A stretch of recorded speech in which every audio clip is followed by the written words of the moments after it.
Shalom, salam sejahtera bagi Bapak Ibu Saudara-saudara, anak-anak yang dikasihi oleh Tuhan Yesus Kristus. Berjumpa kembali bersama saya Pendeta Eka di dalam renungan firman Tuhan pada hari ini, hari Kamis 19 Januari 2023. Sukacita dan damai sejahtera dari Tuhan Yesus kiranya menyertai hidup kita sekalian. Puji nama Tuhan. Sampai pada pembacaan firman Tuhan hari ini, yakni kitab Yeskiel pasal yang kedua.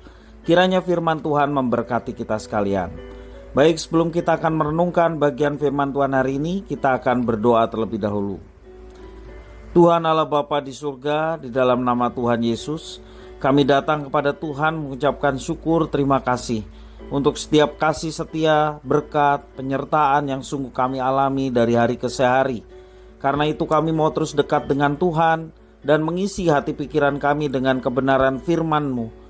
Engkau yang memampukan untuk kami dapat mengerti, memahami apa yang Kau maksudkan dalam kitab suci.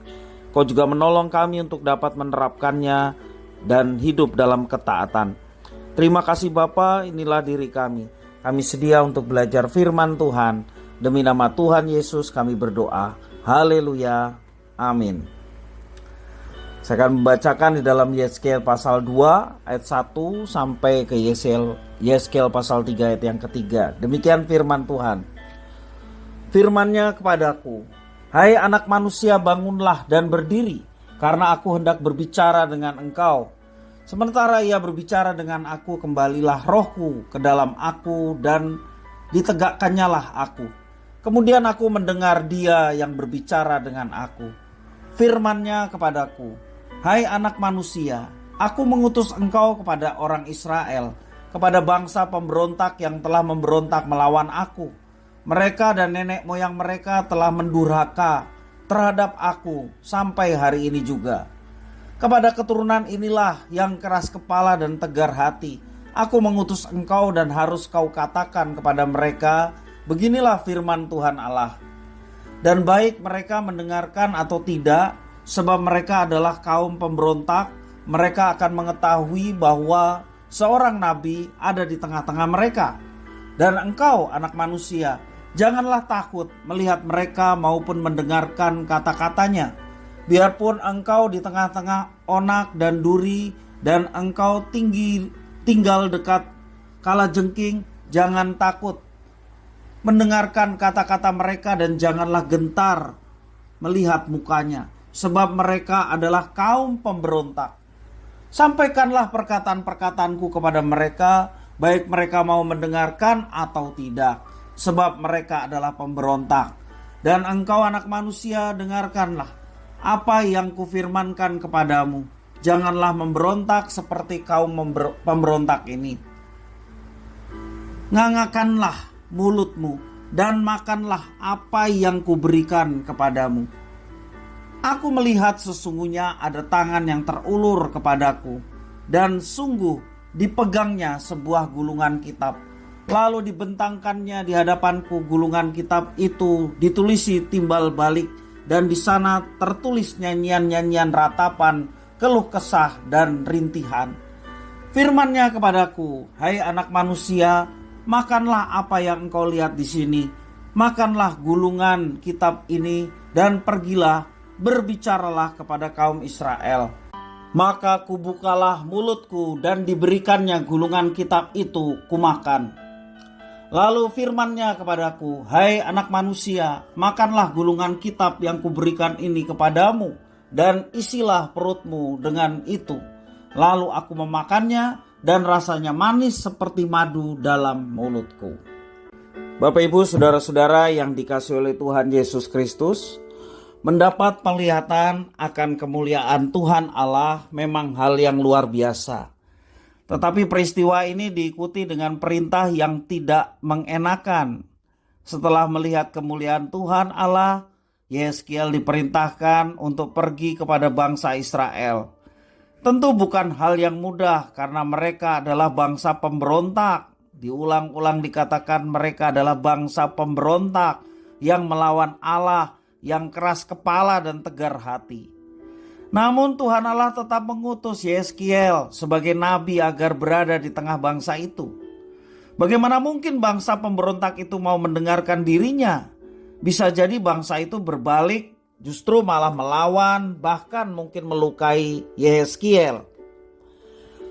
Tentunya Tuhan Allah tahu kegelisahan hati Yehezkiel. Karena itu Tuhan Allah berfirman, dikatakan di dalam ayat yang ke-6, janganlah takut dan janganlah gentar. Tuhan Allah meneguhkan hati Yehezkiel, seorang nabi yang diutusnya, agar tetap percaya kepada Tuhan. Untuk itu Tuhan menegaskan agar ia tetap menyampaikan perkataan firman Tuhan, terlepas dari mereka mau mendengarkan atau tidak. Secara sekilas hal ini terkesan seperti pekerjaan yang sia-sia, tetapi sebenarnya tidak.